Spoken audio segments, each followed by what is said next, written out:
Hi I am back. तो मेरे एक व्यूअर ने यूएस से क्वेश्चन पूछा है दैट टाउनशिप में इन्वेस्ट करना चाहिए या नहीं।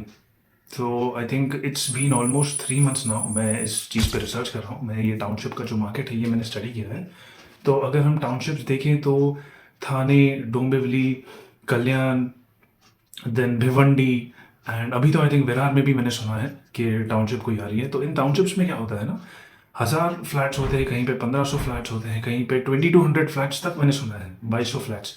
तो उसमें आपका पर्पस क्या है वो डिपेंड करता है परचेस करने का। अगर आप प्लान कर रहे हैं कि वहाँ पे परचेस करके आप 10 साल 15 साल अगर आप खुद रहने वाले हैं, I would tell you go ahead. But अगर आपका ऑब्जेक्टिव है कि आप लेके उसको रेंट पे दें, रेंट से इनकम आए, फिर देन इवेंचुअली जब प्राइस बढ़ेगा तो आप उसको बेच दें, तो वो I think according to me it is not sensible.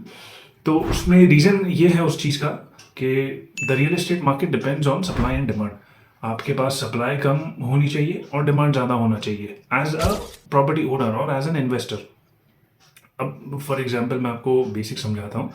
जैसे कि 1,000 फ्लैट्स है एक टाउनशिप में।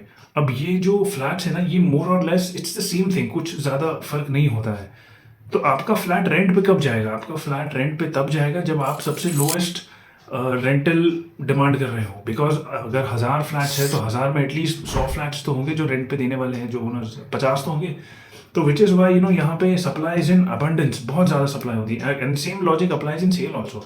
अगर आपको अपना घर बेचना है तो इनफैक्ट बेचने में तो और भी हो सकता है ज़्यादा हो। जैसे कि अगर हो सकता है 200 फ्लैट्स आर फॉर सेल, अगर 1,000 फ्लैट्स है वहाँ पर, तो अगर 200 फ्लैट है सेल के लिए तो फिर आपका फ्लैट तब बिकेगा जब आपका प्राइस सबसे लोएस्ट है।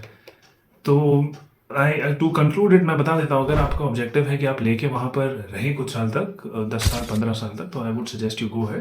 बट अगर आपका ऑब्जेक्टिव है कि मैं इन्वेस्ट करूँ, इन्वेस्ट करके उसको रेंट पे दूँ, तो I would suggest you don't go ahead with it. तो I hope I answered your question. ऐसे ही क्वेश्चंस पूछते रहिए, मैं ऐसे ही वीडियोस बना के आपको आंसर देता रहूँगा। Okay, bye.